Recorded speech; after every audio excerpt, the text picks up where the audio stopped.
the one who breaks the darkness with a liberating light. Praise the one who frees the prisoners, turning blindness into sight. Welcome to the Daily Bite. I'm your host, Pastor Steve Andrews. Today we continue with the story of Joseph in the book of Genesis at chapter 47. So Joseph went in and told Pharaoh, "My father and my brothers with their flocks and herds and all that they possess have come from the land of Canaan. They are now in the land of Goshen." And from among his brothers he took 5 men and presented them to Pharaoh.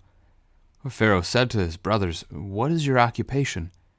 And they said to Pharaoh, "Your servants are shepherds, as our fathers were."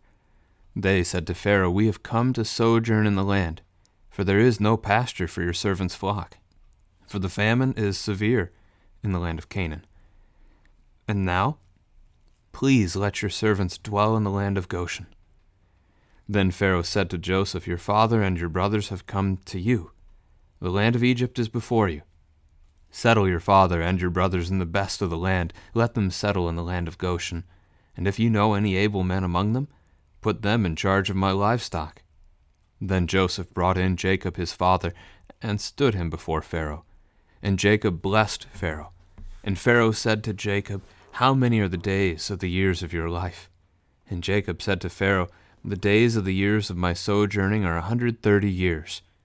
Few and evil have been the days of the years of my life, and they have not attained to the days of the years of the life of my fathers, in the days of their sojourning."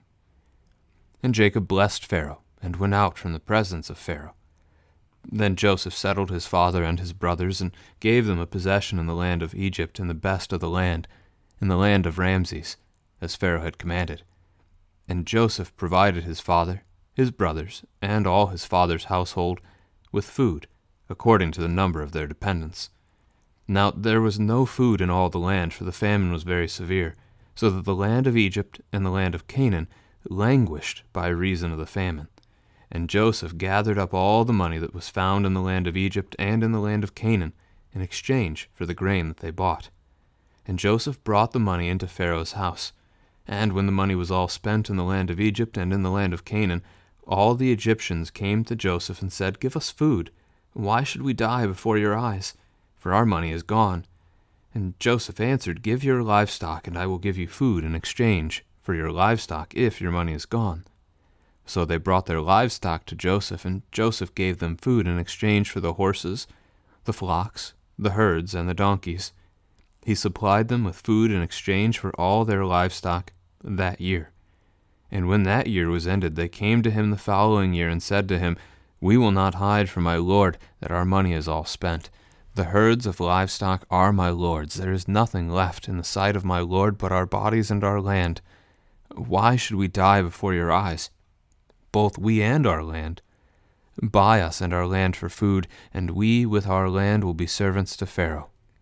And give us seed, that we may live and not die, and that the land may not be desolate."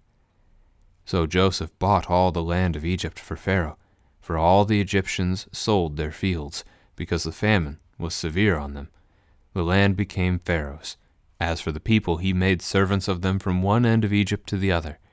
Only the land of the priest he did not buy, for the priests had a fixed allowance from Pharaoh, and lived on the allowance that Pharaoh gave them. Therefore they did not sell their land. Then Joseph said to the people, "Behold, I have this day bought you and your land for Pharaoh. Now here is seed for you, and you shall sow the land.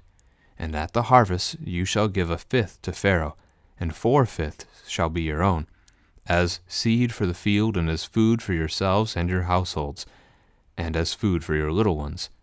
And they said, "You have saved our lives. May it please my lord, we will be servants to Pharaoh." So Joseph made it a statute concerning the land of Egypt, and it stands to this day, that Pharaoh should have the 5th. The land of the priests alone did not become Pharaoh's. Thus Israel settled in the land of Egypt, in the land of Goshen, and they gained possessions in it, and were fruitful and multiplied greatly. And Jacob lived in the land of Egypt 17 years.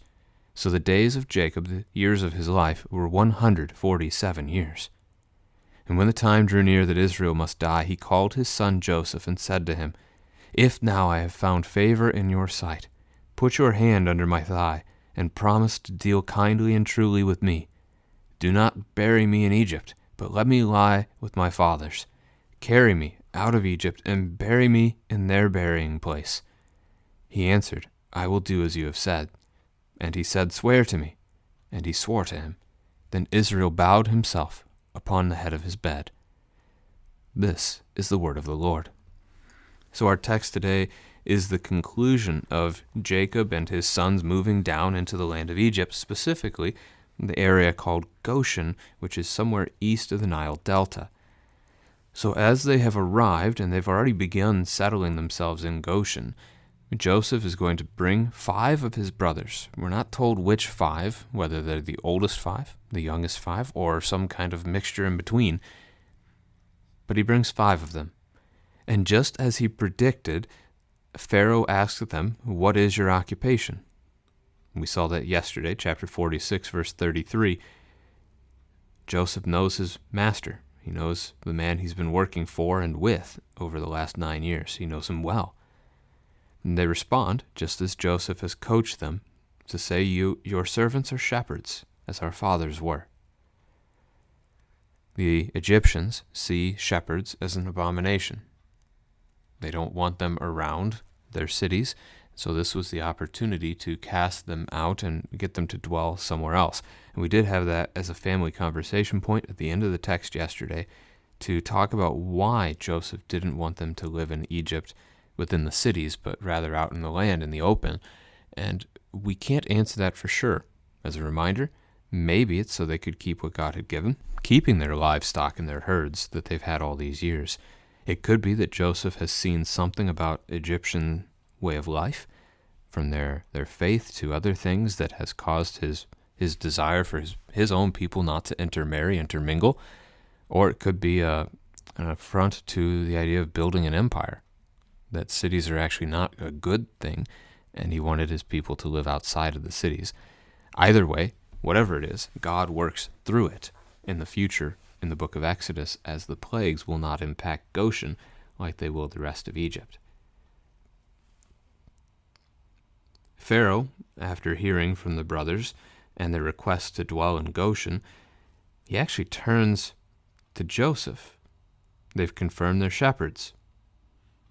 Again, chapter 46, verse 34, it's an abomination to the Egyptians. Pharaoh no longer directly speaks to the brothers, quite bluntly and abruptly, but he turns himself to Joseph, and he offers them, again, the best of the land in all of Egypt, allows Joseph to settle his family in the land of Goshen, and then, at the end of the paragraph there, asks if any of them are able men, that he would put them in charge of Pharaoh's own livestock.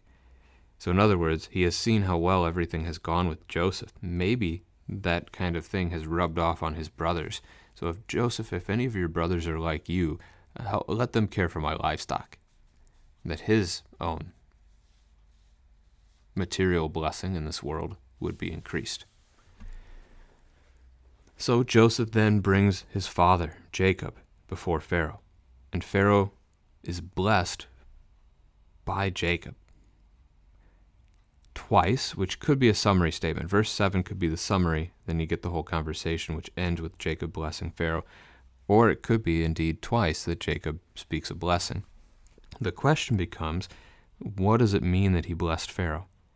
Blessings mean 2 things depending on which way they happen. When the superior blesses the inferior, it is a gift. So when God blesses us, he gives us forgiveness, for example.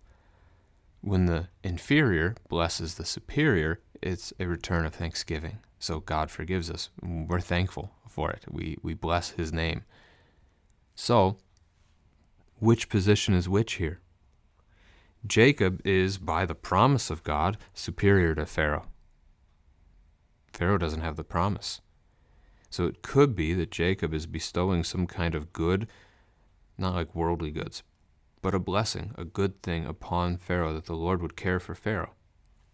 Or, if we're seeing it from the world's perspective, where Pharaoh is far greater than Jacob, then this is a thanksgiving, Jacob thanking Pharaoh for allowing his family to come into Egypt and to live there for the years of the famine. I could see that either way. The text is not specific enough. Jacob is asked by Pharaoh how old he is and responds that his years are 130 and they've been few and evil. The few word, interesting adjective here, as 130 years. Right? That's longer than any man in recent history has lived. We would struggle to call it a few years. But it's a reminder that death is not natural. Death is not a part of this life. We were not created to die. So that he is old and dying, or close to death, yeah, his days are few. But in paradise, we get to live forever. The other adjective he chooses, though, evil. He views his life as having been filled with evils. So you think of the animosity between himself and his brother Esau. You think of stealing the birthright and the blessing and how Esau hated him and how he fled and then lived 20 years in somebody else's house, getting hoodwinked out of the wife he wanted. Then there's all those contentious years within his own household as his wives are jealous and competing against each other. There's all kinds of deceit going on in every direction. And now even in his old age, as he would just want to ride out the last few years in peace and die, a great famine strikes the land, and he has to uproot his whole family and move them out of the promised land of God down to the land of Egypt. He's recognizing his day's not good. He compares it to his fathers. Abraham lived 175 years, Isaac 180. But as Jacob leaves, having blessed Pharaoh, Joseph settles the family in the best of the land, in Ramses, in Goshen. So again, east of the Nile Delta, somewhere. And Joseph provided his father, his brothers, and the household with food for the rest of the time of the famine. Now, we shift gears, and the question as we shift gears into verse 13 is, what happens to the timeline? Are we resetting? Are we back to the beginning of the famine? Or does this verse 13 pick up from 2 years into the famine when Jacob and the family have moved down? And I can't answer that question. But what's going to happen is Egypt runs out of food. Not just Egypt, but Canaan, really the world, running out of food here. And so they come to Joseph for food. And with Egypt and Canaan, they run out of money buying food from Joseph. Joseph bought all the money in the land of Egypt and Canaan with grain, and then he gives it all to Pharaoh. It's all Pharaoh's. Pharaoh is being greatly enriched through this time of the famine. God is building up Egypt for a harder fall later. You might even look at it that way. So eventually they've run out of money. They come to Joseph asking for food. Why should we die before your eyes? For our money is gone. They're asking for compassion. They're asking for mercy.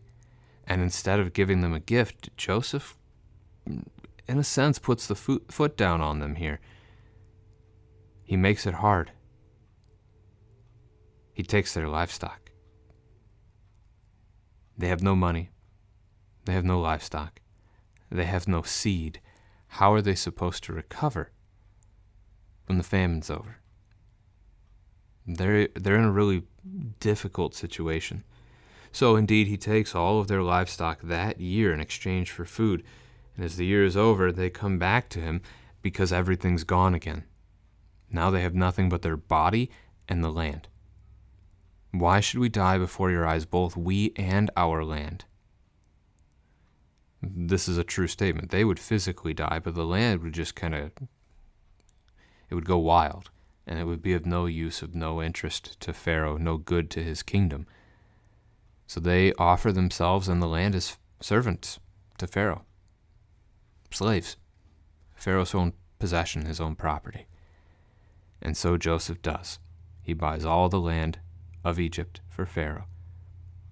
Again, didn't offer them mercy. You have nothing left to give. Okay, it's all right. Here's food. He doesn't do that. But instead, everything becomes Pharaoh's. Only the priests are accepted from this because Pharaoh gives the priests an allowance of food. Pharaoh, as a polytheistic man, viewing the gods of this world as being important to himself, has provided for the priestly class that they may do whatever pagan practices that they've been doing throughout the time. So they don't have to sell their land because Pharaoh continued to provide for them. Joseph then speaks to the people, informs them that he has bought them and their land from Pharaoh. But he provides for them and allows them to continue to live on their land, so he doesn't shuffle them about, but basically imposes a 20% tax. They can keep 80% of what they grow in the future for their family to care for themselves, but the rest of it goes to Pharaoh. So initially, there was a 20% tax, stored up all this grain. Pharaoh took it from them. And now, as Pharaoh gives it back to them, he sells it back to them to the point where they're going to have to pay him 20% for forever. It's all taxed from the get-go, and it's going to be taxed moving forward. Might be a good family conversation about slavery. Perhaps a question like, would you rather live as a slave, or would you rather die? And we certainly, many of us know the referent, give me liberty or give me death. Very American idealistic statement. But in a polytheistic worldview where perhaps you have nothing after this life, or even something wicked comes next, living as a slave is much better than death. And that would be historically how I think probably most cultures have viewed slavery. But our American culture, our ideals of freedom and liberty, have very much changed our perspective of slavery to be something entirely different. And in fairness, there are different types of slavery. Some of them much worse than others. Then we get to verse 27, that they settle in the land of Goshen.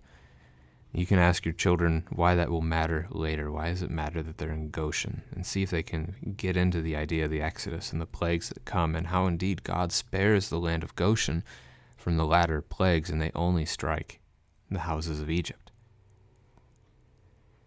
showing God's might, his strength. Now, I do want to pick up on the idea that they were fruitful and multiplied greatly. They come down to Egypt 70 strong. 430 years later, they leave Egypt, and they have 603,550 fighting men, which means probably a couple million people when you think of women and children as well. 2, 3, 4 million? Hard to say.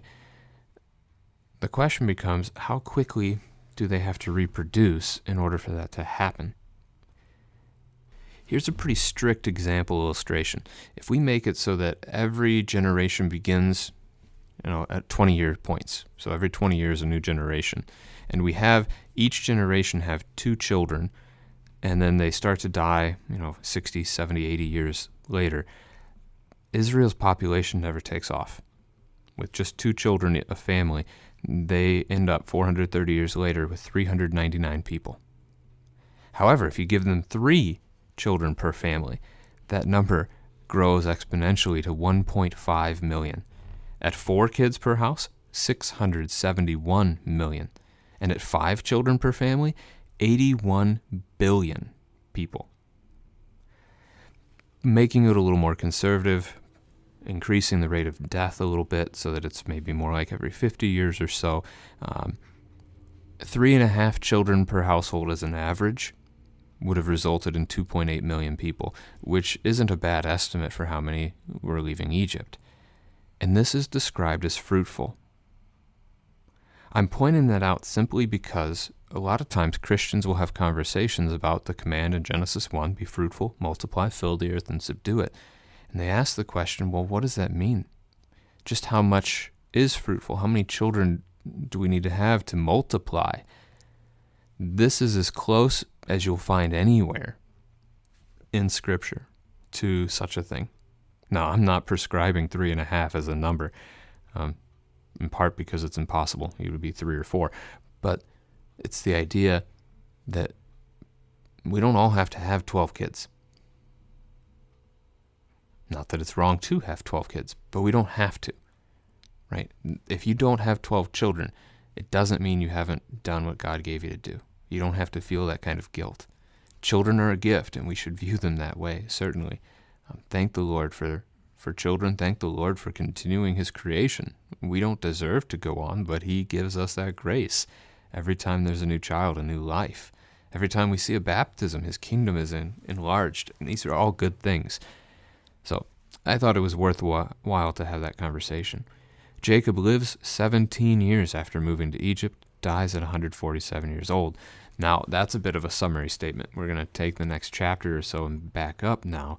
As he nears death, he summons Joseph and makes him promise, just as Abraham did with his own servant back in chapter 24, swearing an oath by putting his hand under the thigh of Abraham.